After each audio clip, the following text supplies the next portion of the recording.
Éternel Dieu Tout-Puissant, nous te disons merci, Seigneur. Merci pour ce matin. Merci, Père éternel, pour ces moments de prière. Merci, Père éternel, parce que tu as jugé bon que nous soyons dans ta présence.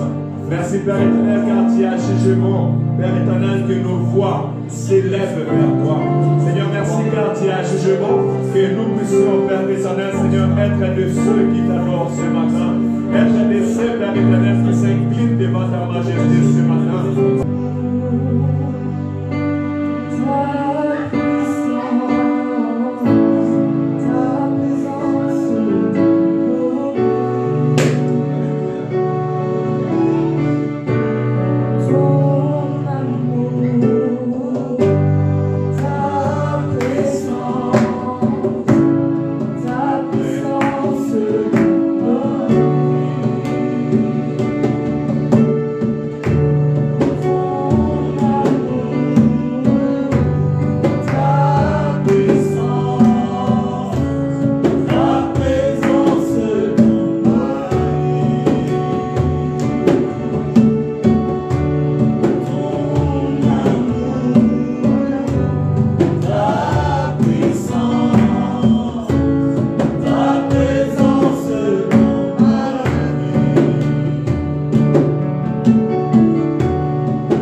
Celui qui a soif, je mettrai en lui la source d'eau de vie. À celui qui a soif. Celui qui a soif de paix recevra la paix. Celui qui a soif de la joie recevra la joie. Mais j'aimerais que tu pries maintenant. Tu dis à l'Éternel de mettre en toi une source d'eau de vie. Cette source d'eau de vie permettra que même si il y a une flamme qui veut s'allumer en toi, que cette source d'eau de vie vienne mettre le calme et la paix. Que tu marches avec une source abondante de paix, une source abondante de vie. Parce qu'un enfant de Dieu est celui qui marche avec une source abondante de paix, une source abondante de vie, pour pouvoir communiquer cela aux autres. La vie de l'homme est semblable à une femme qui est dans une voiture avec son enfant et la voiture est en train de prendre le feu. Et la vie d'un enfant de Dieu est semblable à cette gros robinet où les pompiers tiennent dans la main pour éteindre le feu afin de sauver celui qui est à l'intérieur. Mais si tu n'as pas en toi une source abondante de paix, comment pourras-tu communiquer la paix? Comment pourras-tu communiquer la vie? Voilà pourquoi nous allons prier ce matin.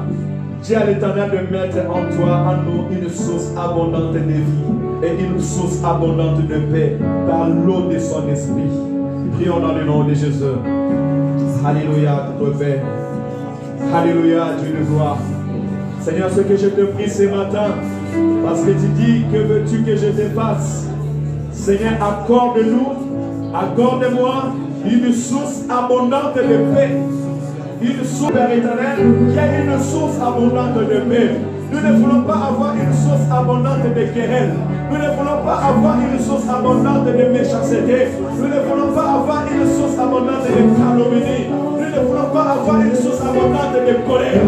Mais Seigneur, nous voulons avoir une source abondante de paix. Une source abondante de vie, une source abondante de joie, une source abondante d'amour, une source abondante de compassion. Seigneur, dans le nom de Jésus, dans le nom de Jésus, Seigneur, nous te prions, Seigneur, nous te demandons, Seigneur, je t'invoque,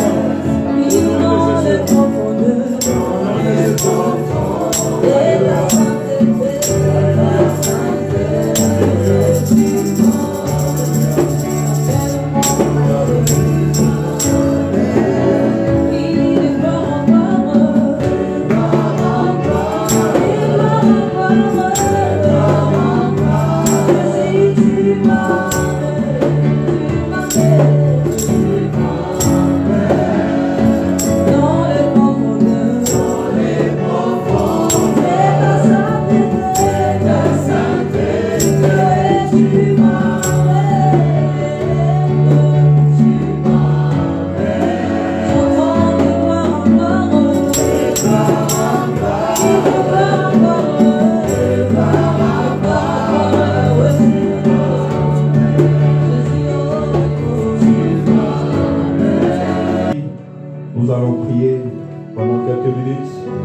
D'écouter la parole de Dieu.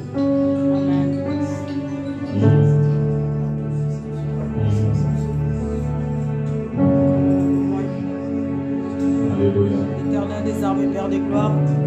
Kolongo paya merci sina wali onkojo kiso. Ngokumi sane kese lolo kisina wongo to paya bolon zambe. Beaucoup bango we ba mo ende l'hôpital mais bolingo pem isai we ongo kelega to ende sikene nkolo. Nous te disons merci, Tino Yali Onkoduon Kiso. Nous te rendons grâce ici, Nawo Yali Longen Kiso. Oyali Wolo Kiso Nzambe Yanjangwa. Yanjangwa, Jova Rafa, Jova Nissi. Oyali Nzambe Nevi Kisaka Tankanti. Oyali Nzambe Emia Kanto Bangoko. Oyali Nzambe Nepayaka Wolo Lantoango Lembe. Nkole Kimi Kotondo Todis Naweli Onkoduon Kiso. Oyali Nzambe Kimi Yanjangwa Nkolo. Elohim Oyali Nzambe Bon Konduon Kiso Kopalongo Nitina Oyali Onkoduon Kiso. Oyali Nzambe Nepo na Kinzab. Oyali Yanjangu Ankole Kimi. Oyali Giovanni si Oyali Onkoduon Kiso Nkolo. Tika ete Ngolwe Kie Yale et si quelqu'un Nzambe de RN au nom de Jésus. Le wolo welo nguya Nzambe lo sulu ade si quelqu'un qui yo kagolo to maman maman ya ila nkadi de si quelqu'un. On to maman maman ya ila la problème Nzambe et ya les solutions ici na wo yali onkoduon Kiso. Ko solo kumiti ya yali Nzambe. Bolo wo we ya ila so Nzambe. Bakila we wa to lipe Nzambe. Ntie we tumbono kumato ya yuki onguna. Ono kumato pour confesser li na iki Nzambe de si quelqu'un et que do tale lanso ni kombe ki Nzambe wo yali onkoduon Kiso. O yali ya jangwa, o yali wangilonga. Pour y aller en Côte qui sort dans le nom puissant de Jésus.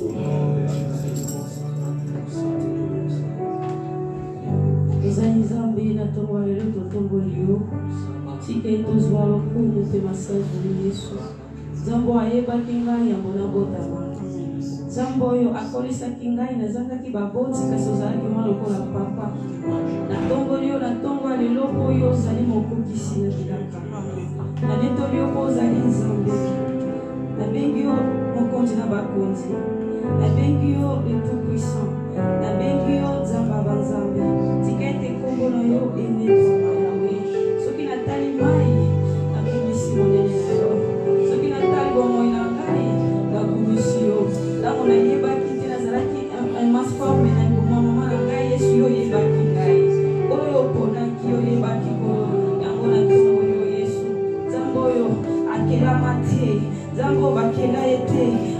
ozala nzambe avant toyeba yo ozalaki déjà tika totongwama. Dans ta vie, tu te sens un peu comme dans un labyrinthe. En fait, je te vois au milieu de ce labyrinthe et en fait, tu cherches la sortie, puis tu te cognes sur un mur, de l'autre côté, tu te cognes. Et j'aimerais te dire qu'en réalité, tu ne regardes pas au bon endroit. Tu regardes seulement à tes côtés, tu regardes seulement derrière. Mais en fait, ton regard ne va jamais devant. Et j'aimerais te dire que regarde simplement devant toi. Il y a Jésus et arrête de vouloir chercher la propre sortie par toi-même. Dans ta difficulté, dans ta douleur, ne cherche pas toi-même la sortie, mais Jésus est ta sortie. Alors demande-lui simplement de t'aider à sortir de cet endroit où tu te trouves enfermé et il t'ouvrira la porte et tu sortiras de cette difficulté et de ta tristesse. Partager la bonne nouvelle. Il nous l'avait partagé les jeudis, j'étais tellement si merveilleux. Et j'aimerais dire comme Jean-Baptiste, voici celui qui va nous partager la bonne nouvelle ce matin. Et lorsque Papa Martin passe, nous acclamons très fort pour la gloire de Dieu. Les disciples. Mais je vais m'asseoir beaucoup plus sur les trois principaux caractères d'un disciple. Alléluia. Donc, le grand thème, c'est les disciples. Mais les sous-thèmes, les trois principaux caractères d'un disciple. Alléluia. Mais avant tout, je sais que presque tout le monde connaît la définition d'un disciple. C'est ce que veut dire un disciple. Un disciple, en latin, c'est un mot d'origine latine qui veut tout simplement dire discipulus en latin. Discipulus, c'est-à-dire, en français, c'est un élève, un apprenti. Alléluia. Ou quelqu'un qui adhère, quelqu'un qui suit un mouvement, une idéologie, une doctrine. Alléluia. Si nous prenons un exemple mondain, par exemple dans mon pays, lorsque l'ex-président, l'ancien président Mobutu était au pouvoir, tous ceux qui suivaient Mobutu, tous ceux qui les soutenaient, tous ceux qui travaillaient avec lui, on les appelait les Mobutistes. Alléluia. Parce qu'ils suivaient l'idéologie de Mobutu. Alléluia. Et lorsque Mobutu est parti, l'autre président est venu qui s'appelait Kabila. Tous ceux qui suivaient Kabila, on les appelait également les Kabilistes. Et aujourd'hui, Fatih est au pouvoir. Tous ceux qui les soutiennent, on les appelle les fascistes. Alléluia. Donc c'est ça la définition d'un disciple. Un disciple, c'est quelqu'un qui suit les maîtres. C'est quelqu'un qui suit les orientations du maître. Alléluia. Et la bonne définition, si je peux bien définir le disciple, je dirais, un disciple, c'est quelqu'un qui est à l'écoute de son maître pour recevoir les instructions et les observer. Alléluia. Donc un disciple est quelqu'un qui suit ce que le maître lui dit. Et quelqu'un qui suit tout ce que le maître lui prescrit. Alléluia. Et il ne s'arrête pas seulement à écouter ou à suivre, mais il conserve également ce que le maître lui enseigne. Alléluia. Deuxième phase, je peux dire, un disciple, c'est quelqu'un qui apprend non seulement une théorie, mais surtout la pratique des choses qu'on l'enseigne. Alléluia. Donc lorsqu'il écoute, il prend ce que le maître lui dit, il le met dans son cœur.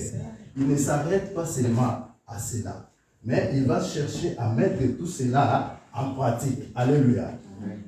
Comme nous voyons les joueurs, lorsqu'ils sont à l'école de foot, ils sont en train d'apprendre à jouer au foot. Et ils ne s'arrêtent pas seulement à l'école. Après, ils vont passer sur le terrain pour pratiquer. Alléluia. C'est comme nous les chrétiens, lorsque nous entendons la parole de Dieu, nous étudions la parole de Dieu, nous écoutons la parole de Dieu. Il ne faut pas seulement s'arrêter à écouter, à étudier ou lire. Mais il faut prendre ce que tu lis, ce que tu écoutes, ce que tu comprends et les mettre en pratique. C'est alors que tu deviendras un disciple du Seigneur. Alléluia.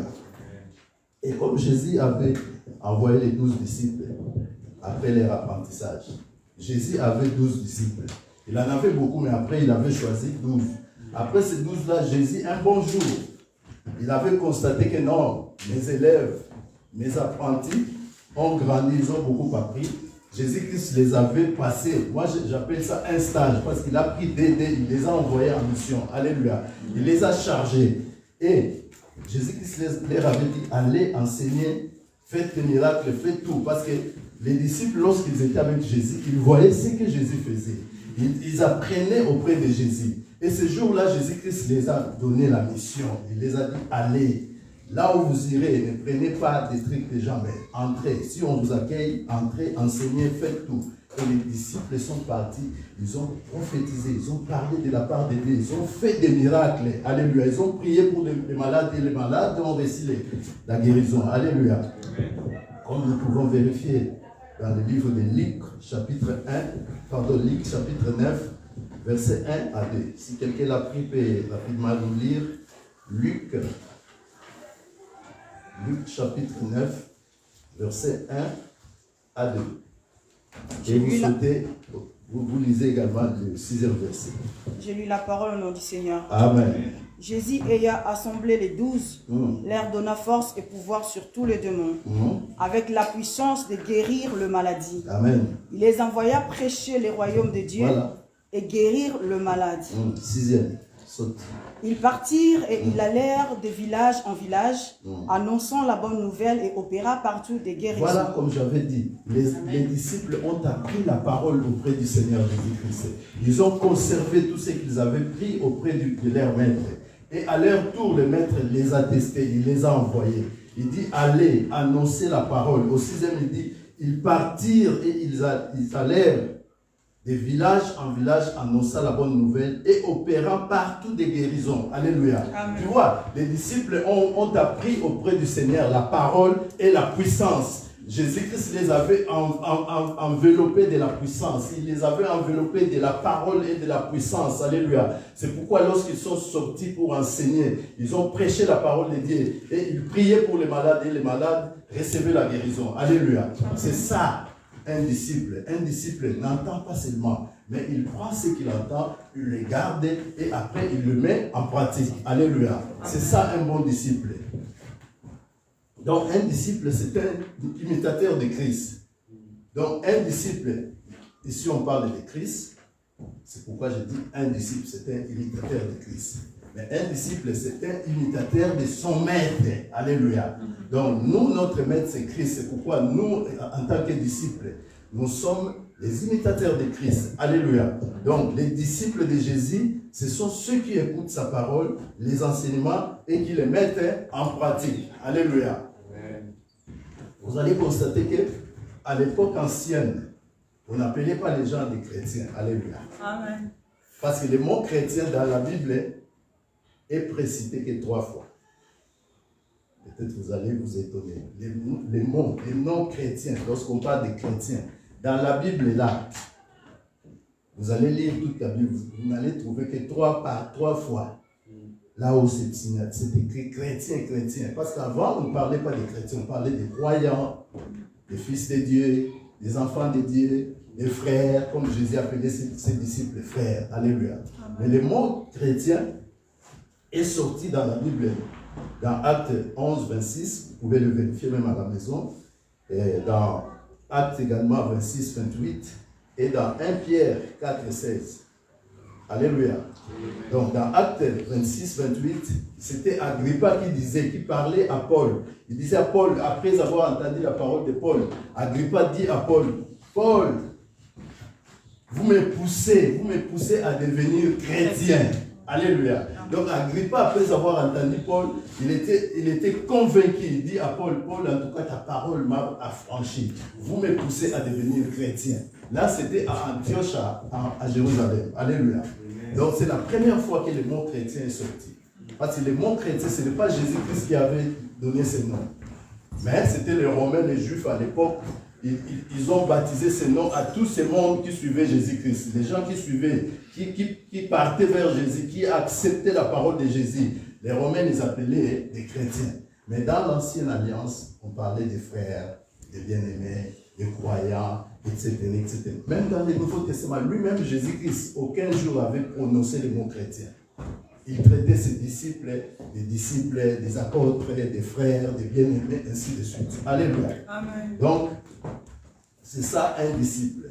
Maintenant, nous allons entrer dans notre message d'aujourd'hui. Les trois principaux caractères d'un disciple. Alléluia. 3 principaux caractères d'un disciple. J'ai pris 3 parce que ces 3 ici englobe tous les caractères d'un chrétien. Tous les caractères qu'un chrétien, qu'un disciple peut avoir sont abrégés à ces 3 caractères. Alléluia. C'est pourquoi je dis 3 principaux caractères d'un chrétien ou d'un disciple. Alléluia. Un véritable disciple de Christ doit être celui, première qualité, doit être celui qui suit Christ et qui demeure dans sa parole. Première qualité. Un vrai disciple, c'est celui qui suit Christ. Suivre Christ, c'est quoi? C'est suivre son enseignement, c'est maîtriser, apprendre son enseignement. Alléluia. Je n'ai pas encore détaillé. Deuxième caractéristique, je vous le donne pour que nous marchions bien. Donc, première caractéristique, celui qui suit Christ et qui demeure dans sa parole. Alléluia. Vous allez le voir dans Jean chapitre 8, versets 30 à 32. Je vais expliquer plus tard. Deuxième caractéristique, celui qui porte du fruit. Alléluia. Un bon disciple, c'est celui qui porte du fruit. Deuxième caractéristique. Et troisième caractéristique, un bon disciple, c'est celui qui a de l'amour pour les autres. Alléluia. Amour du prochain. Il est celui qui aime son prochain.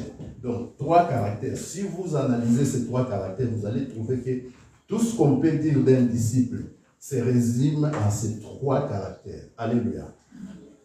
Maintenant, nous allons attaquer.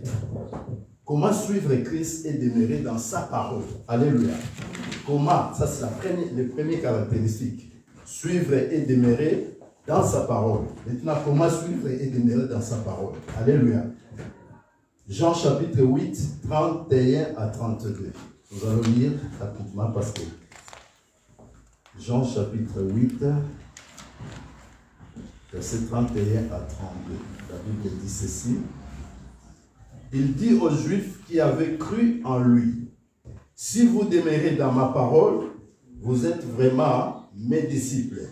Vous connaîtrez la vérité et la vérité vous affranchira. Alléluia. Donc pour être celui qui suit Jésus, pour être celui qui accompagne, celui qui adore dans la doctrine de Jésus-Christ, il faut être celui qui croit d'abord. Il dit ceci, la Bible dit, à tous ceux qui avaient cru en lui c'est qui? En Jésus-Christ. Si vous demeurez dans ma parole, vous êtes vraiment les disciples. Donc, pour être un bon disciple de Jésus-Christ, il faut les suivre, c'est-à-dire croire en Jésus-Christ, consommer Jésus-Christ, respecter sa parole et demeurer en Jésus-Christ, c'est-à-dire demeurer dans les préceptes de Jésus-Christ. Alléluia. Demeurer dans la parole de Jésus-Christ parce que Jésus-Christ lui-même est parole. Alléluia. Jésus-Christ lui-même est Dieu. Donc, si tu crois en lui et tu demeures en lui, tu es un véritable disciple. Alléluia. Deuxième partie, il dit, suivre Jésus-Christ, c'est se laisser faire par Jésus-Christ. Alléluia. Se laisser faire par Jésus-Christ, c'est-à-dire abandonner ta vie à Jésus-Christ. Tout ce que tu vas faire, il faut d'abord chercher la volonté du Seigneur. Il faut demander au Seigneur, est-ce que Seigneur, tu me permets de faire cela? Est-ce que Seigneur, c'est toi qui permets réellement que je fasse cela? Alléluia. Donc tu te laisses, c'est laisser, par exemple, si moi je me laisse à ma femme, je me laisse guider, je me laisse contrôler par ma femme. Donc tout ce que je ferai, c'est ma femme qui va prendre la décision. Alléluia.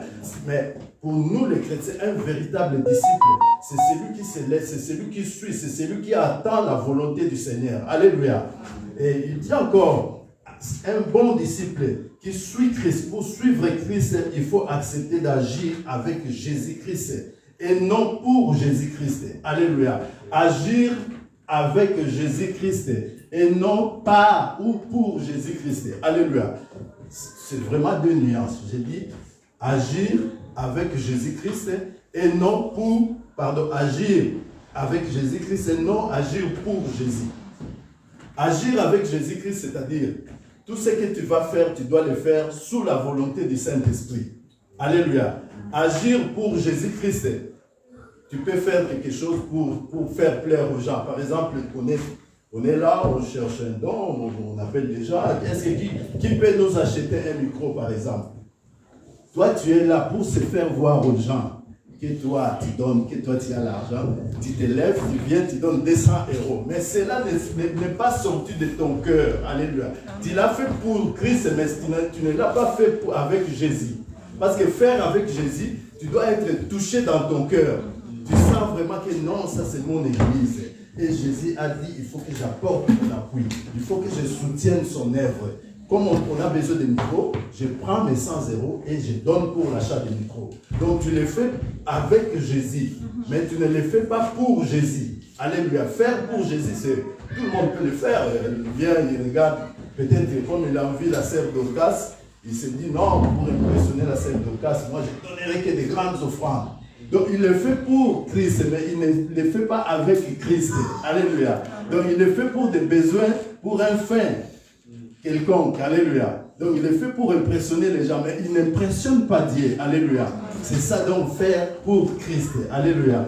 Et la Bible nous dit également, accepter de suivre Jésus-Christ. Accepter de suivre Jésus-Christ également, c'est demeurer dans sa parole. Alléluia. Demeurer dans sa parole, comme j'avais dit, c'est vivre ou persévérer en lui. Alléluia. Donc pour demeurer dans la parole de Dieu, c'est vivre dans la parole. Chaque jour, tu médites la parole. Partout où tu es, tu ne penses pas à d'autres choses. Même si tu penses à autre chose, mais la parole de Dieu, la place réservée pour la parole de Dieu dans ton cerveau est toujours là. Alléluia. C'est persévérer, c'est-à-dire alléluia. Persévérer dans la parole. Donc toi, la parole de Dieu doit être ton alimentation. Alléluia.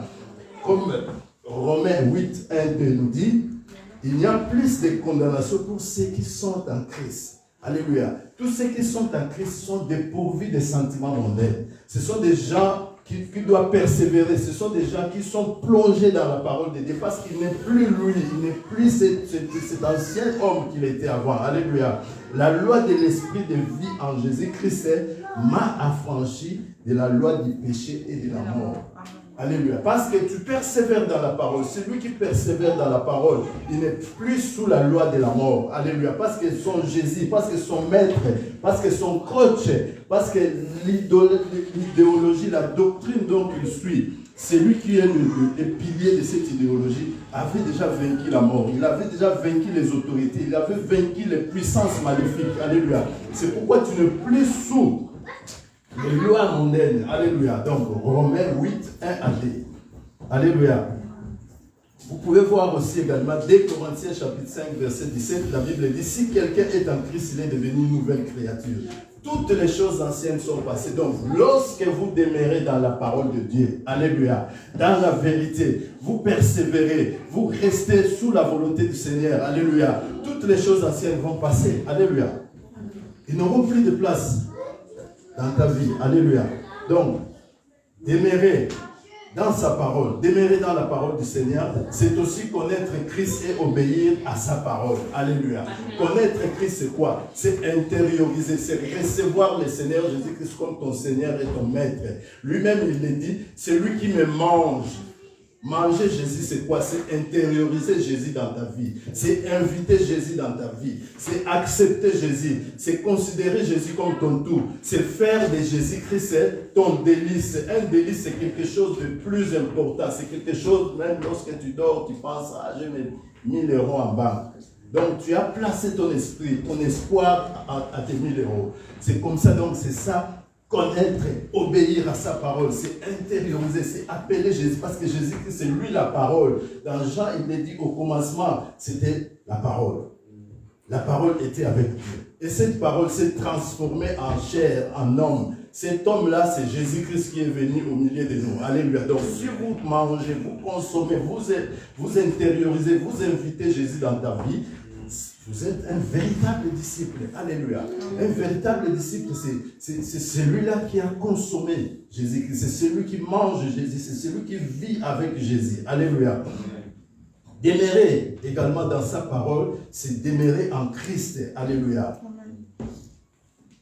C'est exercer, c'est refléter une intimité avec Jésus-Christ. Alléluia. Donc, lorsque quelqu'un demeure dans Jésus-Christ, c'est quelqu'un qui reflète réellement le christianisme, l'esprit de Christ en lui. Parce que Dieu ne peut jamais résider dans un corps de péché. Donc, si Jésus vient dans ta vie, il va extirper, il va enlever toutes les pensées méchantes, toutes les pensées mondaines qui sont dans ton âme. Alléluia. Donc, demeurer dans Jésus-Christ, c'est intérioriser, c'est créer une intimité avec Jésus-Christ. Alléluia. Donc, nous pouvons lire également Jean chapitre 15, versets 4 à 7, que je vais rapidement lire moi-même. La Bible dit, « Demeurez en moi et je demeurerai en vous, et je demeure en vous. » Alléluia. Comme le sarment ne peut de lui-même porter du fruit s'il ne demeure attaché au cep. Ainsi, vous ne pouvez non plus si vous ne demeurez pas en moi. Alléluia. Donc, pour produire des fruits, alléluia, pour déclencher les fruits, il faut demeurer, il faut être attaché avec Jésus. Il donne une illustration. Il donne un exemple. Il dit, comme le cep, comme le sarment ne peut pas produire des fruits s'il n'est pas attaché au cep. Les cep et les sarments, la lingala, c'est nous étions na étape. Donc, étape, et comme vous le savez, ce qui est attaché à la trône de l'anxiété. Alléluia. Donc, pour déclencher, pour dégager le fruit, il faut que les sarments soient attachés au cep. Alléluia. Et à ce moment, le vigneron maintenant, il vient pour arroser et les étapes auront maintenant la vitamine, la sève pour déclencher les fruits. Alléluia. Donc, un véritable disciple de Christ doit être attaché au cep. Alléluia. Pour déclencher les fruits de l'esprit. Alléluia. Parce qu'une âme, alléluia, une âme qui n'est pas attachée à Dieu, c'est une âme perdue. Alléluia. Parce que, je vais faire une parenthèse. L'homme tel que nous sommes là, nous sommes tripartis. C'est-à-dire, l'homme est corps, l'homme a l'âme et l'homme est esprit. Donc nous avons le corps, âme et esprit. Toutes ces trois choses-là ont une utilité distincte. Alléluia. L'esprit que nous appelons esprit, il interagit avec Dieu. C'est l'esprit qui parle avec Dieu. Alléluia. Et l'âme interagit avec le corps. C'est-à-dire tout ce que le corps fait, tout ce que le corps produit, tout ce que le corps peut présenter provient de l'âme. Donc, l'esprit interagit avec Dieu et l'âme interagit avec le corps et le corps, à son tour, interagit avec le monde. Alléluia. Donc, l'âme, c'est le coordonnateur du corps. Tout ce que le corps fait, tout ce que l'homme peut produire, tout ce que l'homme peut pratiquer, ça provient de l'âme. Donc, l'âme, c'est lui qui prend les désirs. Il donne au corps et le corps les manifeste dans le monde. Donc, tout ce qu'un corps, tout ce que nous faisons, les désirs de manger, les désirs d'aller faire la prostitution, les désirs de voler, les sentiments, les mauvaises paroles, tout ce que le corps fait, ça provient de l'âme. Parce que c'est l'âme qui dicte au corps et le corps à son tour il pratique. Donc, le corps, c'est un exécutant. Alléluia. Le commanditaire, c'est l'âme. C'est pourquoi un bon disciple doit ascétiser son âme, doit rendre son âme sainte. Alléluia. Il doit sanctifier son âme pour refléter. Parce que lorsque le Saint-Esprit entre dans l'âme de quelqu'un, il vient créer un vide. Parce qu'il va extirper, il va faire sortir toutes les pensées négatives. Tout ce qui est charnel dans l'âme de quelqu'un, le Saint-Esprit va l'extirper, va les chasser dehors. Et lorsqu'il va les chasser, l'âme va rester vide. Toutes les chambres de l'âme, là où résidaient les pensées négatives, là où résidaient les désirs charnels, là où résidaient les mauvais comportements, ils seront remplacés par les œuvres de l'Esprit, par le fruit du Saint-Esprit. C'est alors que l'homme deviendra maintenant saint. Alléluia. Donc, un disciple, c'est quelqu'un qui doit avoir une âme sainte. Alléluia. C'est quelqu'un qui doit rester toujours dans la présence du Seigneur pour protéger les fruits qu'il a reçus de la part du Saint-Esprit, pour garder, pour protéger, alléluia, la sepsie qu'il a reçue du Saint-Esprit. Alléluia. Donc, la sanctification de son âme doit être alimentée. Pour être alimenté, il faut rester attaché au Seigneur. Alléluia. Donc, comme je disais, demeurer dans sa parole, c'est demeurer en Christ. Alléluia. C'est être sauvé. Alléluia. Un véritable disciple, c'est quelqu'un qui est sauvé. Or, pour être sauvé, il faut recevoir le Seigneur Jésus-Christ comme ton Seigneur et ton Sauveur. La Bible dit, lorsque vous recevez le Seigneur, ce n'est pas que le salut viendra après, mais lorsque vous le recevez, vous recevez Jésus-Christ à l'instant où je vous parle dans la vérité, vous avez déjà la vie, vous avez le salut. Alléluia. Amen. Amen. Donc, c'est ça, un véritable disciple. Il est comme ça. C'est quelqu'un qui est assis dans la parole. C'est quelqu'un qui marche selon la parole. Un véritable disciple, c'est quelqu'un qui accepte de souffrir pour son maître. Alléluia. Lorsque les élèves sont entourés de leur maître, alléluia, quelqu'un du dehors ne peut pas venir agresser leur maître. Ils vont intervenir. Alléluia. Donc ils vont se sacrifier pour leur maître. C'est comme nous les disciples. Nous sommes des disciples. Les disciples, ils étaient. Les apôtres étaient. Aujourd'hui, ils ne sont pas là. Les apôtres, les disciples, les croyants, aujourd'hui, c'est nous. Alléluia. Nous sommes des disciples. Nous devons nous sacrifier. Nous devons porter la croix de Jésus-Christ. Donc un véritable disciple, c'est celui qui porte la croix de Jésus. Porter la croix de Jésus, c'est-à-dire se sacrifier. Alléluia. Se sacrifier soi-même. Mettre d'abord la vie des autres, l'intérêt des autres en avant, après les siens. Alléluia. Ça, c'était le premier parti. Pardon, je suis au premier parti. Où je parlais de la... Je parlais de comment suivre Christ. Alléluia. Maintenant, deuxième partie. Deuxième partie de mon message, de mon sous-thème, c'est comment porter des fruits. Alléluia. Deuxième partie, j'avais dit, un véritable disciple, c'est celui qui porte des fruits. Alléluia. C'est celui qui fait des victimes spirituelles. Alléluia. Porter des fruits, c'est quoi? C'est avoir des résultats. Des bons résultats, c'est-à-dire œuvrer, opérer pour la gloire de Dieu, pour l'intérêt du Seigneur. Alléluia. Porter des fruits, c'est quoi? C'est obéir aux paroles de Jésus-Christ. Alléluia. Lorsque vous obéissez aux paroles du Seigneur Jésus-Christ, c'est une façon de porter du fruit au Seigneur Jésus-Christ. Alléluia. Donc, quelqu'un qui respecte, qui obéit la parole du Seigneur, c'est celui-là qui fait des victimes, qui crée des fruits. C'est celui qui produit des fruits. C'est faire la volonté de Dieu. Alléluia. Comme Matthieu 7, 21 nous dit, ceux qui me disent, Seigneur, Seigneur, alléluia, n'entreront pas tous dans le royaume des cieux, mais celui-là, celle qui fait la volonté de mon Père, c'est celui-là qui va là. Alléluia. Or, pour faire la volonté de son Père, il faut être un obéissant. Il faut être un disciple docile, un disciple sérieux, un disciple assis. Alléluia. Un disciple qui obéit au Seigneur Jésus-Christ. Un disciple qui a laissé sa vie être coordonné, être dirigé par le Seigneur Jésus-Christ. Alléluia.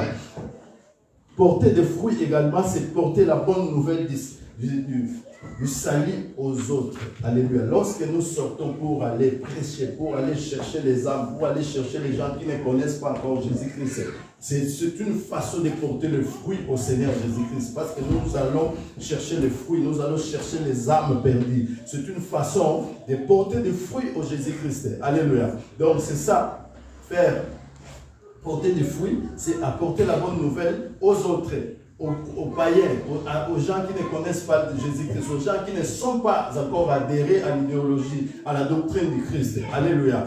Donc, porter des fruits, également, c'est faire preuve de témoignages vivants que nous sommes réellement disciples de Christ. Alléluia. Porter du fruit, c'est faire preuve de témoignages vivants que nous sommes réellement des disciples de Christ. Par nos comportements, notre façon de parler, notre manière de penser, nos réponses, comment on se comporte vis-à-vis des autres, comment on s'aime les autres. Alléluia. Donc, nous devons témoigner, nous devons incarner les comportements, la manière de vivre de Jésus-Christ. C'est alors que nous deviendrons, nous serons, c'est alors que le monde comprendront, alléluia, que nous sommes les disciples de Christ. Alléluia. Lorsque nous témoignons, témoigner, c'est-à-dire quoi? Témoigner, comme je dis, faire preuve de témoignage vivant que nous sommes réellement de Christ. Donc, témoigner Christ, on ne va pas témoigner Christ en portant un t-shirt écrit « J'aime Jésus » ou un pantalon qu'on a mis la figure de Jésus. Non, on va témoigner Jésus-Christ par nos comportements, notre façon de répondre, notre façon de parler, notre façon de penser, notre manière de vivre vis-à-vis dans la société. Alléluia. C'est là témoigne, ça va pousser. C'est là que le monde, ceux qui ne connaissent pas Jésus-Christ, vont comprendre que non, celui-là, c'est un élève de Jésus. Celui-là, c'est un disciple de Jésus-Christ. Alléluia. Par nos comportements, notre manière aussi de s'habiller. Alléluia. Un enfant de Dieu ne peut pas s'habiller comme tout le monde. Alléluia. Un enfant de Dieu ne peut pas s'habiller comme une star, une vedette qui va, comme un musicien qui va célébrer un concert. Aujourd'hui, les gens confondent des tenues. Alléluia. Dans la structure, les normes des tenues, il y a des tenues qu'on appelle des tenues de scène. Alléluia. Cette tenue-là ne peut pas être portée dans la rue. Mais aujourd'hui, comme le monde est perdu, comme les gens ne connaissent pas, comme les gens n'ont pas la révélation du Saint-Esprit, vous allez trouver dans la rue quelqu'un avec une courte jupe comme ça, qui le porte sans se gêner. Or, ça, c'est une tenue de scène. On les porte pour impressionner, pour donner le goût à celui qui vous regarde. Alléluia. Mais un enfant de Dieu, c'est quelqu'un qui doit refléter Jésus-Christ. Alléluia. Regarde l'humilité de Jésus-Christ. Jésus-Christ portait une tunique. Alléluia. Il avait toutes les possibilités de porter des vêtements chers. Alléluia. Mais regardez, il était en tunique. Cela, ça symbolise l'humilité. Parce qu'il avait tout. Il avait la possibilité. Parce que lui, la Bible nous dit, Jésus appelle à l'existence ce qui n'existe pas. Donc s'il avait besoin d'une costume comme moi, je suis en costume comme ça, il peut dire à son père, il dit, Père, j'en ai marre avec cette soutane, je veux que tu puisses me faire descendre une costume. Et ça va descendre, parce qu'il est celui qui appelle à l'existence ce qui n'existe pas. Alléluia. Mais il était humble.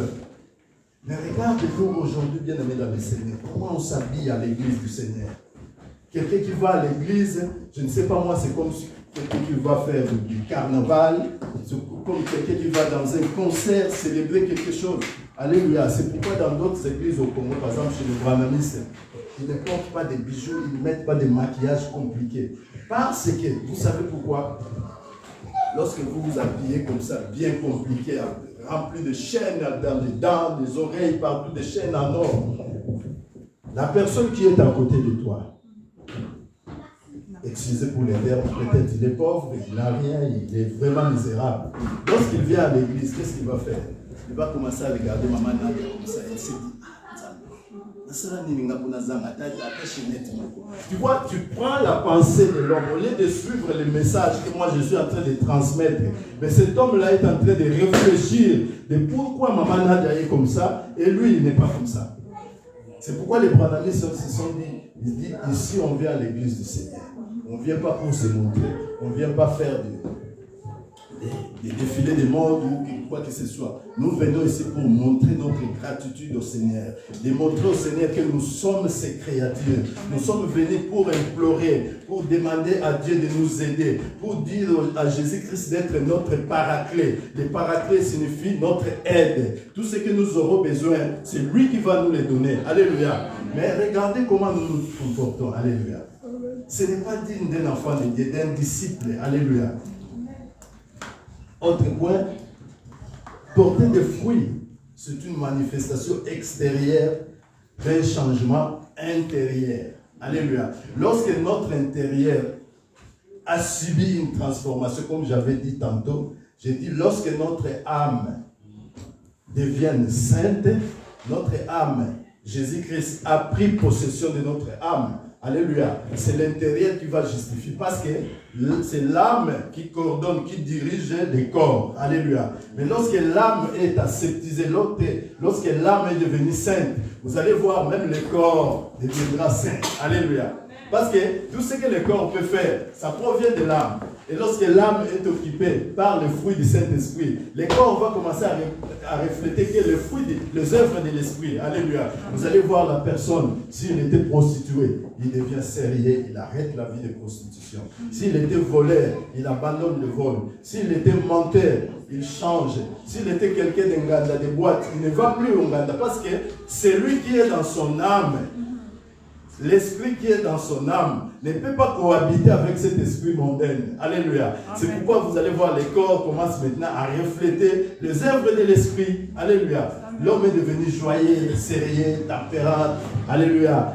Plein de bénignité, plein de bonnes manières. Parce que son âme est occupée par le Saint-Esprit. Alléluia. Le Saint-Esprit ne peut jamais cohabiter avec les esprits méchants. Donc lorsqu'il entre, il va aseptiser, il va transformer, il va extirper, enlever tout ce qui est négatif, tout ce qui n'agrée pas, tout ce qui ne donne pas gloire au Seigneur. Il va l'enlever et remplacer par des bonnes œuvres. Alléluia. Amen. Donc, par exemple, si nous pouvons lire dans Romains 6, 21, Romains chapitre 6, 21, la Bible dit ceci. Mais, maintenant, étant affranchis du péché et devenus esclaves de Dieu, vous avez pour fruit la sainteté, pour fin la vie éternelle. Voilà. Lorsque notre âme est aseptisée, est sanctifiée, il est devenu saint. Alléluia. Qu'est-ce que nous bénéficions? Nous bénéficions maintenant des fruits du Saint-Esprit. Donc notre âme est remplacée par les fruits du Saint-Esprit pour fin recevoir la vie éternelle. Alléluia. La vie éternelle. Un jour on en parlera. La vie éternelle, ce n'est pas une longue période ou une longue durée de vie après la mort. La vie éternelle commence lorsque vous recevez le Seigneur Jésus-Christ comme votre maître et votre sauveur. Alléluia. Il est dit dans sa parole qu'il a envoyé son Fils unique afin que quiconque croit en lui ne périsse point, mais qu'il ait la vie. Il n'a pas dit qu'il aurait la vie, mais il dit qu'il a la vie. Donc, lorsque vous recevez le Seigneur Jésus-Christ, vous avez automatiquement la vie éternelle. Alléluia. Oh, la vie éternelle, c'est pourquoi je dis la vie éternelle, bien aimé dans le Seigneur. Souvent, nous confondons. Nous croyons que la vie éternelle commence lorsque vous mourrez. Après, lorsqu'on va vous ressusciter, que la vie éternelle commence. Non, la vie éternelle commence le jour où tu as reçu le Seigneur Jésus-Christ. C'est pourquoi Jésus dit, si tu as le Seigneur Jésus-Christ, même si tu meurs aujourd'hui, tu n'es pas mort. Alléluia. Parce que tu as déjà la vie éternelle. Alléluia. Tu as déjà la vie éternelle. Donc la vie éternelle commence le jour où tu as reçu le Seigneur Jésus-Christ. Ce n'est pas après la mort. Donc si vous avez cette confusion, enlevez-la à partir d'aujourd'hui. La vie éternelle commence le jour où tu as reçu le Seigneur Jésus-Christ comme ton maître dans la vérité. Tu es sanctifié, tu es baptisé. Le vieil homme est mort, tu es devenu une nouvelle créature. Tu as déjà la vie éternelle. Tu jouis déjà de la vie éternelle. Alléluia. Lorsque tu vas mourir, ton corps va rester, sera enseveli. Et ton âme, ton esprit va partir. Alléluia. Si nous référons à l'histoire de l'homme riche et du pauvre Lazare, vous allez bien comprendre que celui qui est en Christ ne meurt pas. Parce que ces deux hommes-là, lorsqu'ils étaient morts, la Bible dit, c'est dans Luc 19, la Bible dit, l'homme riche était enseveli. Mais le pauvre Lazare, qu'est-ce qui est arrivé? Les anges du Seigneur l'ont pris et ils l'ont amené au sein d'Abraham. Donc, dans le ciel, nous avons dit, mais le pauvre Lazare était ramené au sein d'Abraham. Mais l'homme riche était allé dans l'autre endroit qu'on appelle le lieu de tourment. Alléluia. Parce que jusque-là, bien aimé dans le Seigneur, l'enfer et le paradis existent. Mais ces deux endroits sont scellés. Il n'y a pas encore personne là-bas. Alléluia. Il y aura des gens dans ces deux endroits après le jugement dernier. Donc, tous ceux qui meurent, si tu meurs en Jésus-Christ, il y a un endroit où on stocke tous ceux qui meurent en Jésus-Christ. Cet endroit-là s'appelle les saints d'Abraham. Tous ceux qui meurent, païens, ou qui n'ont pas connu Jésus-Christ, ils vont dans les lieux de tourment. Si vous lisez l'histoire de Lazare et du riche, vous allez comprendre ce que je dis. Parce que lorsqu'ils sont arrivés là-bas, cet endroit, la Bible dit, il est séparé par une abîme. Donc, là-bas, c'est le sein d'Abraham, de l'autre côté, c'est le lieu de tourment. Les gens qui sont dans le sein d'Abraham, et ceux qui sont au lieu de tourment, ils se voient, ils peuvent se communiquer, mais ils n'ont pas la possibilité de quitter du sein d'Abraham pour aller au lieu de tourment, ou de quitter dans le lieu de tourment pour transplanter vers le sein d'Abraham. Et qu'est-ce qui est arrivé? L'homme riche, lorsqu'il a subi la souffrance, parce que le lieu de tourment, c'est comme un pré-enfer. Et le sein d'Abraham, c'est un pré-paradis. si je peux bien dire. Donc, un pré-paradis. Avant d'entrer dans le paradis, tout le monde sont stockés là-bas jusqu'au jugement final. Lorsque le Seigneur va nous juger, et c'est alors qu'il va séparer, qu'il va ouvrir le paradis et la géhenne qu'on appelle l'enfer. Tous ceux qui ont marché selon leur volonté, ils vont dans l'enfer. Et ceux qui ont cru au Seigneur Jésus-Christ, meurent dans le Seigneur Jésus-Christ, ils vont au paradis. Et l'homme riche, qu'est-ce qui lui est arrivé? La souffrance était tellement énorme. Il regarde de l'autre côté, la Bible dit, il voit le Père Abraham, dans le sein d'Abraham. Il dit, Père Abraham, je souffre, j'ai trop chaud ici, je fais, est-ce que tu peux m'amener, mettre ton doigt de fisc dans l'eau et m'amener une goutte pour me rafraîchir? Le Père Abraham lui répond, il dit, non mon cher ami, entre vous et nous ici, il y a une abîme qui nous sépare. Je n'ai pas la possibilité, je n'ai pas cette force, je n'ai pas cette magie de quitter ici et venir t'aider là-bas. Les riches disent, oh Père Abraham, pardon, est-ce que tu peux envoyer Lazare? Il change maintenant, comme il sent qu'il y a une possibilité, il dit maintenant, Père Abraham, il lui appelle Père Abraham, est-ce que tu peux envoyer Lazare pour aller exhorter ma famille, mes frères qui sont restés, de recevoir le Seigneur Jésus-Christ? Lorsqu'il était là, ici sur terre, il ne savait pas qu'il existe un Jésus. Il ne savait pas qu'il y a la parole de Dieu. Il ne partageait pas. Il avait beaucoup d'argent, mais Lazare était dehors là pour commander, pour ramasser le fisc et le miette de pain. Mais l'homme riche n'a pas accepté. Mais lorsqu'il s'est retrouvé dans les lieux de tourment, il demande à Abraham, Père Abraham, est-ce que tu peux envoyer Lazare pour aller exhorter mes frères, de recevoir le Seigneur Jésus-Christ, de croire en Dieu, afin qu'ils ne viennent pas souffrir comme moi je souffre ici.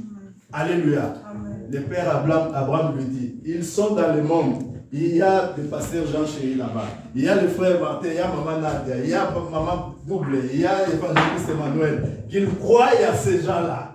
Qu'ils acceptent la parole dont ces gens-là prêchent. Qu'ils reçoivent le Seigneur Jésus-Christ afin qu'ils ne viennent pas souffrir comme toi. Tu vois? Donc, c'est comme ça. Règne comme tu veux. Règne.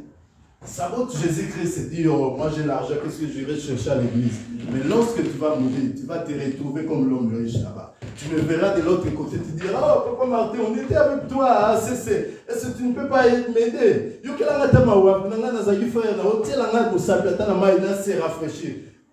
Na webso non papa, tant que zala ekuna on prêcher. Selon vous les bêtis, tout la Moïse royate, pour nous les bêtis. Mais c'est quoi dans le nouveau? C'est pour vous dire, bien aimé, dans la parole de Dieu, un véritable disciple doit comprendre toutes ces choses. Parce que ce que nous faisons ici, moi je ne le fais pas pour les gains de pain. Je ne le fais pas pour devenir riche. Mais je suis en train de préparer mon entrée dans le sein d'Abraham. Pour qu'après je transcende de l'autre côté au paradis. Alléluia. Donc, marche, respecte le Seigneur. Lis la parole du Seigneur. Médite, cherche à comprendre. Tu ne comprends pas, tu viens voir le pasteur, tu dis pasteur, la salle qui fico, la formule de la Bible, tout un verset, mais ce verset-là, je ne comprends pas la parole qui est écrite là-bas. L'homme de Dieu, il s'appelle berger, il est là pour t'encadrer, il est là pour t'accompagner, il est là pour tes questions difficiles. Alléluia. Amen. Viens le voir, tu dis papa, explique-moi un peu ici, parce que ça me dépasse. Si tu ne peux pas venir pendant que tout le monde est là, fais comme Nicodème. Nicodème, comme tout le monde le connaissait, il était intellectuel, il avait beaucoup d'argent, il était vraiment docteur des docteurs. Il s'est senti gêné de venir pendant la journée lorsque Jésus était avec ses disciples. Qu'est-ce qu'il a fait? La nuit, il va dire à mon ami, pasteur Jean, j'ai lu Acte 3, 15 là. Je n'arrive pas à comprendre. Est-ce que tu peux m'expliquer? J'ai lu la Bible, on me dit que pour hériter le royaume des cieux, il faut naître de nouveau. Mais moi qui ai déjà vieux comme ça, qui est né déjà il y a 50 ans, pour moi je peux renaître encore. Parce qu'il n'a pas compris. Qu'est-ce qu'il a fait? Il a cherché l'homme, la personne qui a écrit cette parole, la personne qui connaît, le porteur de ces messages. Il lui a dit non, ce n'est pas que tu dois retourner dans le ventre de ta mère, mais c'est de recevoir le Seigneur Jésus-Christ, d'être baptisé, commencer à marcher selon sa volonté. C'est ça d'être de nouveau. Alléluia. Continuons. Lorsque l'âme est purifiée, comme je dis, extérieure l'extérieur aussi est purifié. Parce que l'homme, comme j'avais dit, il est tripartite. Lorsque son âme est purifiée, son corps aussi est automatiquement purifié. Alléluia. Amen. Nous continuons. Troisième caractéristique.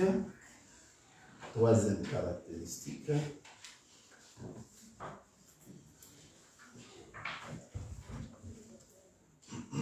Troisième caractéristique, comme j'avais dit, c'est comment avoir l'amour les uns pour les autres. Alléluia. Parce qu'un vrai disciple, alléluia. D'ailleurs, l'amour, c'est la clé. Parce que si vous avez de l'amour pour l'autre, alléluia, c'est pas pour rien Jésus-Christ avait insisté. Il a dit, aimez-vous les uns les autres. Aimez-vous les uns les autres. Parce que si tu m'aimes, tu n'iras pas se moquer de moi.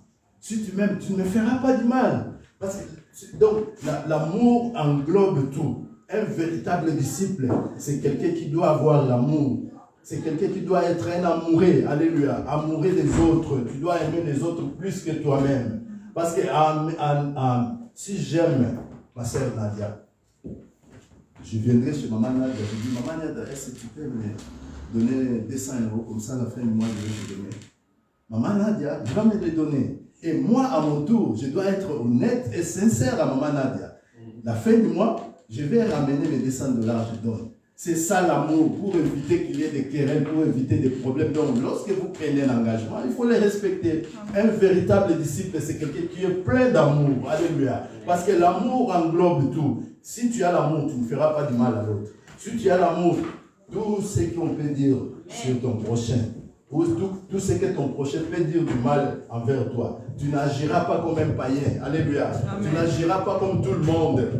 Tu viendras, tu vas les chercher, tu dis, oh mon frère, pourquoi tu as fait ça? Hein?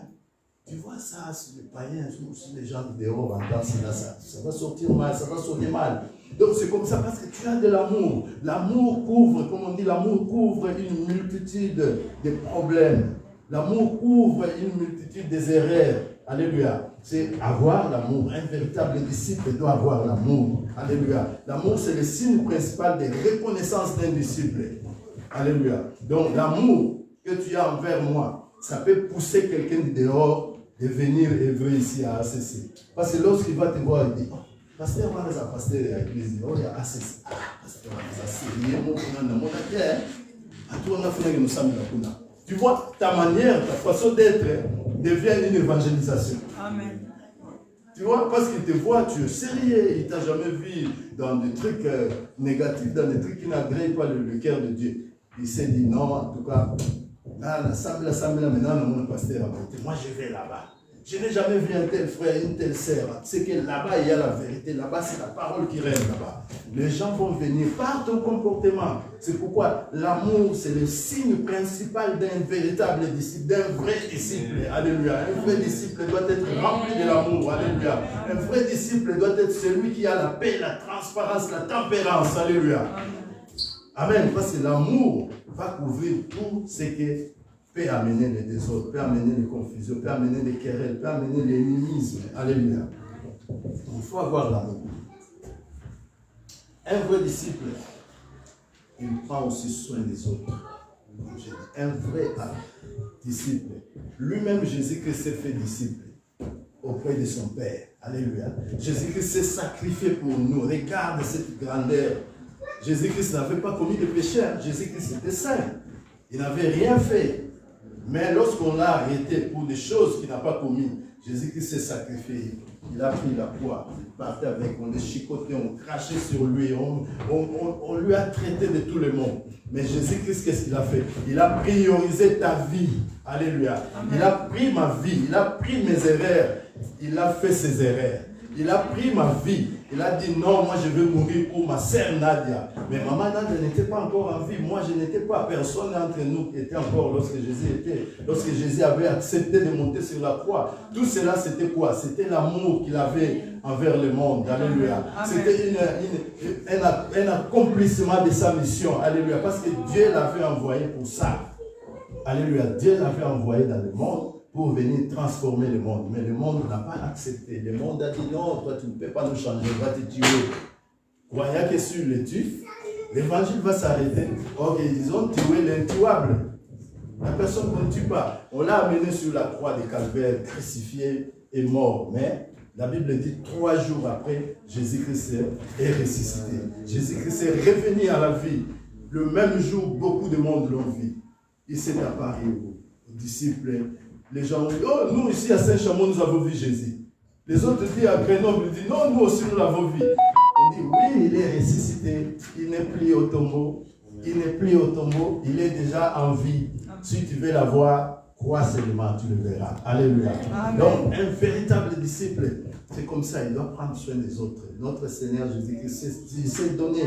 Alléluia. Nous pouvons voir un autre exemple d'un bon disciple, comme notre sœur Tabitha, qu'on appelle Dorcas, maman Dorcas. La sœur Tabitha était une servante de Dieu. Qu'est-ce qu'elle faisait? La sœur Dorcas, elle s'est dédiée à aider les veuves.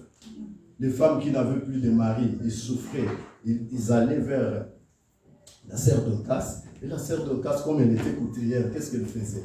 Elle construisait des tuniques. Elle construisait des tuniques, elle faisait des tuniques qui donnaient comme ça gratuitement aux veuves. Donc, si aujourd'hui on allait dire que la sœur Dorcas avait une fondation, parce qu'on est habitué avec les fondations, lorsque vous commencez à aider, au lieu de rester dans les coulisses, il écrit Fondation Kingane parce qu'il prend en charge les enfants démunis. Mais la sœur Dorcas le faisait. La sœur Dorcas le faisait. Vous pouvez le vérifier dans Acte 9, à partir du 36e verset jusqu'au 41. Vous allez voir ce que la sœur Dorcas faisait. Elle était une grande dame. Qu'est-ce qui est arrivé? Lorsque la sœur Dorcas est tombée malade, elle était morte. Les femmes qui portaient secours sont venues, elles commençaient à pleurer, oh, mon Dieu, que c'est la vie soit accueillie, notre maîtresse, la personne qui nous aidait. Lorsque je n'ai pas d'habits, je venais chez elle, elle me donnait des habits. Elle est partie. Qu'est-ce que nous allons devenir? Qu'est-ce qu'ils ont fait? La nouvelle est tombée dans les oreilles de Pierre. Pierre a entendu, c'est vrai, donc c'est mort, oui, il est mort, allez, on va aller là-bas. Pierre est venu à la maison de Dorcas, ils ont trouvé les femmes, entouré le corps de Dorcas en train de pleurer, tout ça. Et Pierre, qu'est-ce qu'il a dit? Il a dit, Seigneur, elle était ton servante. Elle est vraie. Elle n'est vraie pas, elle ne travaillait pas pour son bien, pour son gagne-pain, mais elle travaillait pour apporter secours à ces femmes qui les plairent. Si vous daignez de restaurer, de ressusciter cette dame pour qu'elle continue sa mission, mon cœur sera joyeux. Amen. Et l'Éternel avait entendu la prière de Pierre. La Bible dit Dorcas s'est ressuscitée. Dorcas qui était morte, elle a retrouvé la vie. Alléluia. Les femmes étaient joyeuses, elles criaient, elles priaient. Pourquoi? Parce que Pierre incarnait, Pierre était disciple de Jésus. Pierre, étant disciple de Jésus, il incarnait. Il avait la portion de puissance de Jésus-Christ en lui parce qu'il a appris auprès du Seigneur Jésus-Christ. Il a appris la parole. Le Seigneur Jésus-Christ s'est implanté en Pierre. Le Seigneur Jésus-Christ avait mis sa puissance, sa parole en Pierre. Et lorsque Pierre avait parlé, lorsque Pierre avait demandé la faveur du Saint-Esprit, la faveur de Dieu, Dieu avait entendu parce que Dieu savait que le cœur de Pierre était saint. Le cœur de Pierre était purifié. Pierre n'avait pas de problème. Pierre était un véritable disciple. Or, un véritable disciple ne peut pas être dessus. S'il n'arrive pas, il va consulter son maître. Son maître va lui ouvrir le cœur. Comme Jésus avait ouvert son cœur face à Pierre pour faire ressusciter Dorcas. Dorcas a repris la vie. Alléluia. Donc c'est ça la puissance. Un véritable disciple, c'est quelqu'un qui a la capacité de ressusciter un mort. Alléluia. Parce que lui-même, le Seigneur Jésus-Christ nous a dit qu'il a vaincu la mort. Donc tous ceux qui croient en lui, ils ont cette portion de puissance pour ressusciter les morts. Les exemples sont légion. Vous allez voir les ossements desséchés. Il y a beaucoup de gens qui ont ressuscité. Il n'y a pas que Jésus-Christ qui s'est ressuscité. Parce que Jésus-Christ, lorsqu'il s'est ressuscité, il a ouvert la porte à nous aussi de ressusciter. Alléluia. Amen. Avant même la résurrection de Jésus, il y a eu aussi des résurrections. Alléluia. Amen. Il y a des gens qui ont prié pour ressusciter les gens. Vous allez voir Élie. Alléluia. Beaucoup de monde. Donc, Un bon disciple, c'est celui qui incarne, c'est celui qui se fait son maître, c'est celui qui imite son maître. Alléluia. Il fait ce que le maître fait. Pierre, vous voyez comment Jésus-Christ priait pour les malades et les malades honorés. Alléluia. Les malades retrouvaient la guérison. Pierre, vous voyez comment Jésus-Christ chassait les démons. Alléluia. Pierre, vous voyez comment Jésus-Christ faisait marcher les paralytiques. Pierre, vous voyez comment Jean, alléluia. Pierre, vous voyez comment Jésus-Christ faisait des miracles. Il a incarné, il a eu cette envie. Alléluia. Et Jésus, connaissant que ce sont mes disciples, moi je ne serai plus là, mais ils doivent être armés de cette puissance, ils doivent être armés de cet esprit pour continuer mon œuvre. Les disciples ont continué. Vous allez constater lorsque Pierre avait parlé pour la première fois, le jour de la Pentecôte, lorsqu'il avait enseigné pour la première fois, la Bible dit qu'il y a eu plus de 3000 personnes qui ont reçu le Seigneur Jésus-Christ en un jour. Alléluia. Chose que même lui-même, le grand maître Jésus-Christ n'a pas fait. Jésus-Christ, pendant sa mission, il n'a jamais converti les gens comme ça. Il vient, il prie, 3000 personnes ont reçu Jésus. Mais Pierre, lorsqu'il était resté, Jésus est parti, il est revenu, il les a donné le pouvoir, la puissance d'aller continuer son œuvre. Pierre, lorsqu'ils sont sortis après la chambre haute, il a commencé à parler. La Bible dit, le Jean, Pierre parlait, par exemple, moi je parle en lingala, ma sœur est kenyenne, mais elle m'entend ce que je dis. Alléluia. Des Angolais sont là, des Ivoiriens, tout ça. Ils entendent bien que je parle dans ma langue maternelle, mais tout le monde entendait dans leur langue maternelle. Quelle puissance! Tout cela, c'est Jésus seulement qui peut le faire. Et il peut le faire seulement à ses disciples, à celui qui marche selon sa volonté, à celui qui laisse sa vie dans sa main. Alléluia. À celui qui passe son temps, à celui qui a fait un délice. Jésus-Christ peut faire de merveilles. Il a dit que vous ferez des miracles comme je fais. Et vous les ferez même plus que ce que moi je fais. L'exemple est là. Pierre a parlé. Il y a eu beaucoup de gens qui se sont convertis. Et après, Pierre les a pris. Ils les ont baptisés. Ces gens-là sont devenus des disciples. Ces gens-là ont réussi leur vie. Alléluia. Ils ont réussi la vie éternelle. Tout ça pourquoi? Parce que Pierre était armé. Pierre était un élève, un véritable élève qui s'est donné dans la doctrine du Seigneur Jésus-Christ. Alléluia. Donc, un véritable disciple, c'est un imitateur. Il doit imiter, il doit avoir la capacité de dire un mot et les choses changent. Alléluia. Donc, comme je disais, comme Jésus-Christ, il a porté la croix et s'est sacrifié pour nous. Nous aussi, nous devons porter cette croix. Nous devons nous sacrifier, nous devons laisser tout. Un véritable disciple est celui qui se renonce à lui-même. Alléluia. Un véritable disciple ne fait pas des choses selon sa volonté. Donc il se renonce, il dit non, malgré moi, je me laisse premièrement mon Seigneur Jésus-Christ. Donc un véritable disciple, c'est celui qui se renonce à lui-même. Il laisse tout pour le Seigneur Jésus-Christ. Alléluia. Donc, c'est ça. Faire passer son intérêt avant les autres, comme j'avais dit. Un véritable disciple, il s'efface. Il s'efface. Ne sois pas un disciple orgueilleux, un disciple qui veut que tout le monde sache que lui, il est disciple. Alléluia.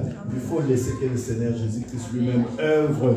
Alléluia. Parce qu'il dit, si réellement, moi ça m'étonne, des fois je vois des pancartes, des panneaux dans les réseaux sociaux, dans le rue comme ça, où les gens écrivent de n'importe quoi. Alléluia. Amen.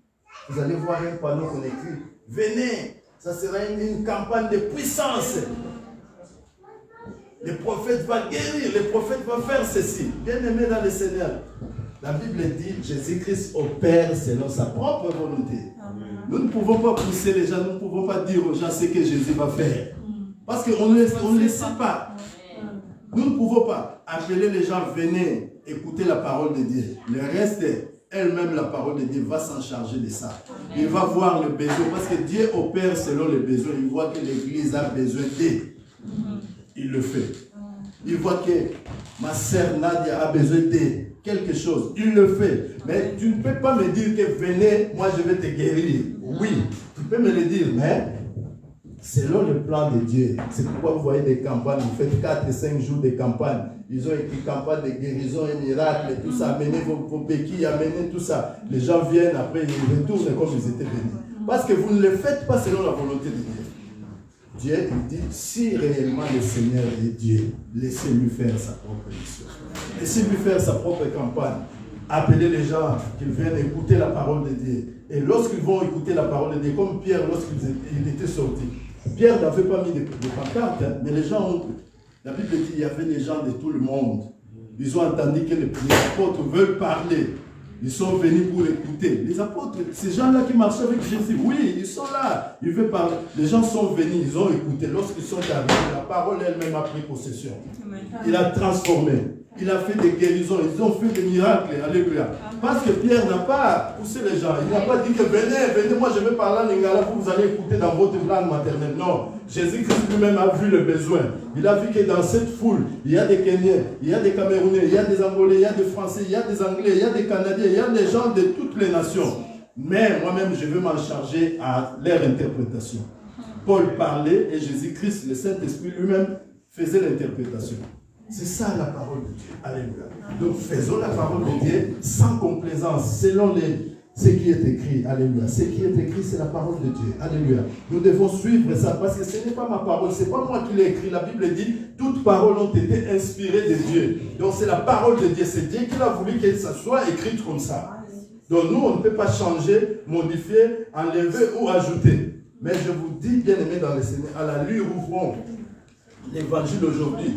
On arrivera un bon jour où les grands, les soi-disant grands hommes de Dieu vont se réunir par une conférence pour réviser la Bible.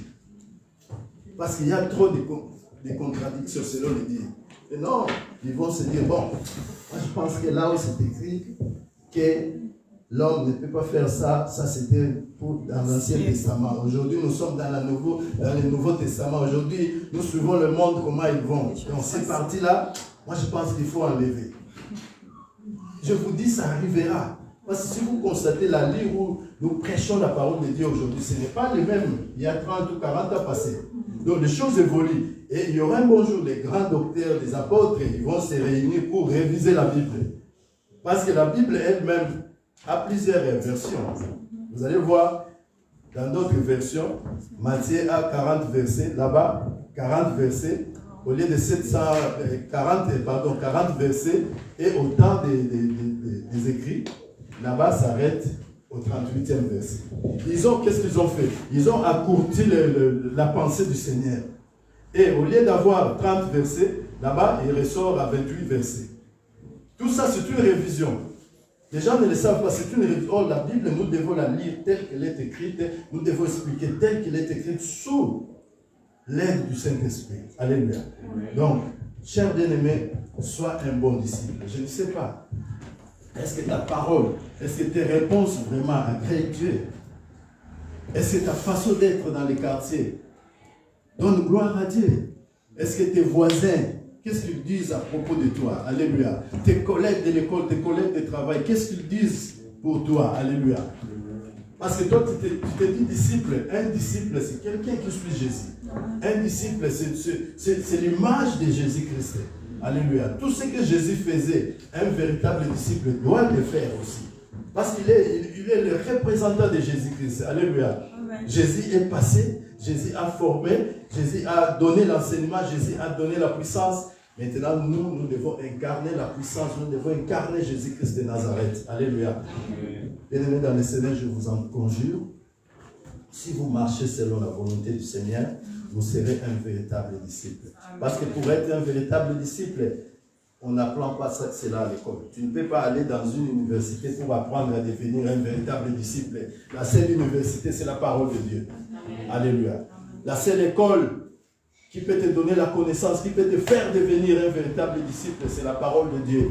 Lis la parole de Dieu, cherche à comprendre, entre en profondeur, fais de l'Éternel ton délice. La Bible dit, fais de l'Éternel ton délice, il te donnera ce que ton cœur désire. Alléluia. Tout ce que tu as besoin, la réponse est dans la Bible. Laisse que mon Dieu vous bénisse. Amen. Alléluia.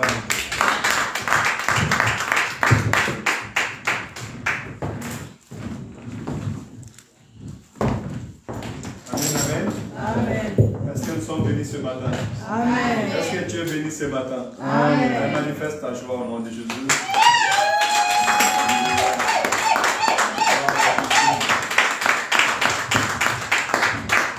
Notre bien-aimé vient de C'est ça qu'on appelle les cours de fondement. Et de temps en temps, nous devons revoir notre fondement pour savoir si elle est fissurée ou pas. Alléluia. Soyons de bons disciples parce que Jésus-Christ a envoyé des disciples. Jésus-Christ n'envoie pas n'importe qui, mais il envoie des disciples. Et un disciple passe par ce que nous venons d'écouter maintenant. Et je vais nous inviter à nous lever. Et nous allons prier chacun selon comme il a reçu la parole de Dieu. Vous voyez, il a donné un très bon exemple de Nicodème. Nicodème est venu pendant la nuit. Et lorsqu'il est arrivé pendant la nuit, que le Seigneur te donne la paix, Bégonia. Le Seigneur te donne la paix. Je vois que ta sœur et toi, tu es né. Nicodème est venu pendant la nuit parce qu'il avait entendu, on lui a dit, tu dois naître de nouveau. Et lui qui était un chef, celui qui avait la connaissance, il n'a pas compris ces choses. Il est venu dire à Dieu, mais comment est-ce possible que je sois né de nouveau, que je rentre encore dans les ventres de ma mère? Amen. C'est pour cela nous avons souvent besoin d'écouter la parole de Dieu et que le Seigneur nous aide. Alors tu peux te demander toi-même dans ton cœur, est-ce que je suis vraiment un bon disciple? Est-ce que tu es un bon disciple? On se dit qu'un bon disciple, c'est celui qui s'oublie lui-même et qui laisse Dieu agir. C'est celui qui ne fait pas pour Christ, mais qui fait avec Christ. Est-ce que quand je prêche pour plaire aux hommes ou bien je prêche pour plaire à Dieu? Quand je prie pour plaire aux hommes ou bien je prie pour plaire à Dieu? Ta vie, est-ce que tu le vis avec Christ ou ta vie tu vis pour le monde? Alléluia. Et je prie le Seigneur que nous ne soyons pas de ceux qui font pour Christ ou ceux qui font pour plaire aux gens, non. Mais soyons de ceux qui font pour plaire à Dieu. Alléluia. Vivons pour Dieu. Surtout dans ce siècle présent. On est présent physiquement, mais spirituellement, on n'est pas là. On est présent à l'église, mais dans l'esprit, on n'est pas à l'église. Tu peux prier pour ta vie. Et dis à l'Éternel de faire de toi un bon disciple. Prions dans le nom de Jésus. Alléluia. Kaboroshi. Éternel Dieu de gloire, Seigneur, merci, car tu nous ramènes, Père éternel, dans le fondement. Tu nous ramènes, Père éternel, Saint d'Israël, dans ta pensée, dans ta volonté. Parce que, comme celui qui vient implanter, tu es venu sur la terre des hommes et tu as implanté les disciples. Tu as implanté les disciples sur la terre des hommes. Et tu as donné l'ordre à ces disciples de grandir et de faire des disciples, Père éternel. Papa, Jérusalem, Père éternel, était rempli de tes disciples parce que tu as planté les disciples. Tu as quitté sur la terre des hommes et tu as planté, Père éternel, ces arbres, afin que ces arbres grandissent et apportent des fruits. Voilà pourquoi, Père éternel, nous te prions ce matin. Aide-nous à être de bons disciples. Aide-nous à être de vrais disciples. Ceux qui, Père éternel, te cherchent. Ceux qui, Père éternel, t'écoutent. Ceux qui suivent ton exemple, notre Père. Nous voulons suivre ton exemple. Nous voulons, Père éternel, aimer comme tu as aimé. Nous voulons pardonner comme tu nous as pardonné, Père éternel. Nous voulons vivre dans un véritable amour. Nous voulons nous oublier nous-mêmes, Père éternel, et te mettre en avant dans le Père. Seigneur, toi qui as lavé les pieds de tes disciples, donne-nous l'humilité. Donne-nous, Père éternel, la simplicité. Toi qui étais Dieu, toi qui étais puissant, toi qui avais le trône le plus élevé, tu as jugé moi de venir de porter ces corps mortels. Tu as jugé mon Père éternel qu'on te crache dessus. Tu as jugé moi de porter nos fardeaux dans le Père. Aide-nous aussi, Père éternel, à porter, Père éternel, la souffrance des autres, le plaire des autres, Père éternel. Un moment que nous puissions nous oublier, Père éternel, nous effacer, afin que, Père éternel, toi tu apparaisses. Nous te prions dans le nom de Jésus. Papa, fais de nous tes disciples. Fais de moi un bon disciple. Fais de cette assemblée un bon disciple, Père éternel. Un disciple qui écoute, qui accepte d'être enseigné, qui accepte d'être instruit autant que Père. Seigneur, en sortant de ces lieux, nous voulons être des disciples. Nous voulons sortir de ces lieux étant des bons disciples autant que Père. Papa, je prie pour mon frère, je prie pour ma soeur qui n'est pas là, mais qui a le temps de nous suivre, qui a le temps, Père éternel, de nous écouter, même chez lui à la maison, même chez elle à la maison, Père éternel. Donnez-nous le cœur de disciple, celui qui veut être enseigné, celui qui aime faire vivre avec les autres, celui qui aime, Père éternel, être envoyé. Seigneur, nous te prions. Seigneur, nous te prions. Dans le nom de Jésus. Dans le nom de Jésus. Alléluia. Écoutez, frères et sœurs. Parmi la prédication, on nous a parlé aussi du sein d'Abraham et du lieu des tourments. Nous sommes sur la terre des hommes. C'est vrai, Abraham lui a dit, dis à tes frères d'écouter les prophètes, d'écouter tous les envoyés que Christ a envoyés. Combien de fois on nous parle? Combien de fois on avertit nos esprits? Combien de fois nous écoutons la parole de Dieu? Tu vas dire à l'Éternel que tu sois pauvre en esprit. Quand on dit les pauvres, Lazare, être pauvre, ce n'est pas manquer d'habits. Être pauvre, ce n'est pas manquer à manger. Être pauvre, c'est écouter, avoir l'humilité, accepter, avoir cette écoute pour recevoir la parole de l'Éternel. Car l'homme riche est celui qui pense qu'il connaît tout. L'homme riche est celui qui pense qu'il sait tout, qui n'a pas besoin, parce qu'un riche n'a pas besoin qu'on l'aide. Un riche, celui qui a beaucoup d'argent, n'a pas besoin de faire le monde, de demander le monde. Il n'a pas besoin de quémander. De même aussi, un esprit riche n'a pas besoin qu'on le conseille. Or, l'Éternel nous dit d'être pauvre en esprit. Heureux les pauvres en esprit, car ils verront le royaume des cieux. Tu vas dire à l'Éternel maintenant que le Seigneur te donne l'humilité, que tu écoutes, que tu sois celui qui peut écouter, celui qui sauve son âme.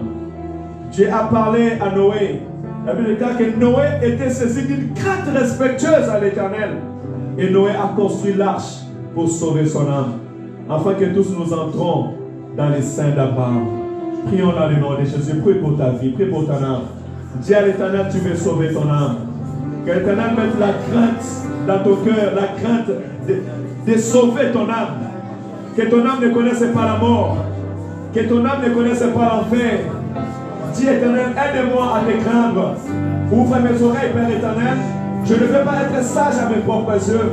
Je ne vais pas rejeter ta parole. Je ne vais pas rejeter la prophétie. Mais Seigneur, Papa, je vais écouter ta voix. Tu as établi tes serviteurs, tu as établi tes servantes, afin que j'écoute ta voix. Afin que tu puisses communiquer ta pensée, tendre Père.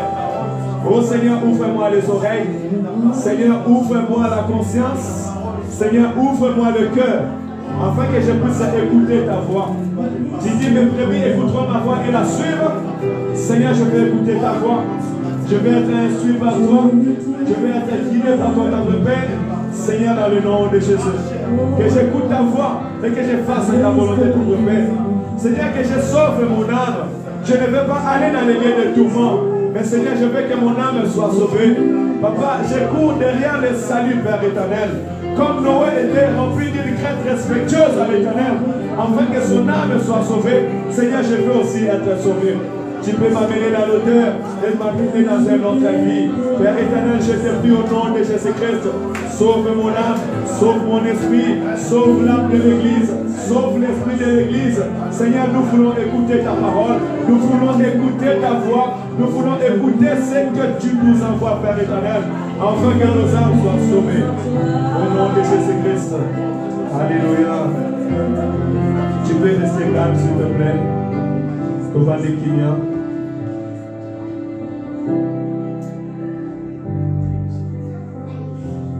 Saint-Esprit, merci pour ton œuvre dans nos cœurs. Merci car tu as accompagné cette parole. Seigneur, tu donnes une sémence et cette sémence est grandie. Laisse que la vie des disciples grandisse en nous dans le nom de Jésus. Que nous soyons réellement des bons disciples. Que nous soyons en écoute.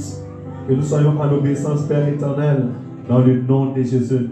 Seigneur, que cette église soit remplie de disciples, des hommes et des femmes qui écoutent. Que nous ne soyons pas remplis de serviteurs. Que nous ne soyons pas remplis, Père éternel, des serviteurs, de ceux qui sont là seulement pour faire. Mais nous voulons être des disciples au tendre Père. Un disciple qui ne marche pas selon ses calculs, mais qui marche selon les directives que l'Éternel a données. Seigneur, je te prie dans le nom de Jésus. Bénis ceux qui sont présents et bénis ceux qui sont loin. Que ton esprit, Père éternel, nous inonde au nom de Jésus-Christ. Que le Saint-Esprit nous guide au-delà de nos calculs et de nos pensées. Dans notre vie quotidienne au tendre Père. Seigneur, nous voulons témoigner de toi. Nous voulons témoigner de toi de notre quotidien au tendre Père. Seigneur, nous te prions dans le nom de Jésus. Papa, je te prie à chaque fois qu'étant disciple, nous n'avons pas honoré ton nom. À chaque fois qu'étant disciple, nous avons fait fuir au lieu de faire attirer tendre Père. Nous te prions, Père Saint, de nous pardonner. et de faire de nous des disciples saints d'Israël. Shiloh, dans le nom de Jésus, nous avons prié. Amen. Amen, amen. Est-ce qu'on peut acclamer pour la gloire de Dieu? Gloire à Jésus. Nous allons passer à l'offrande, au temps des offrandes, ensemble avec les chantres. Si tu as apporté ton offrande, tu as apporté tes dîmes, nous l'apporterons devant Dieu. Et après, nous allons souffler des gâteaux pour nos enfants. Alléluia.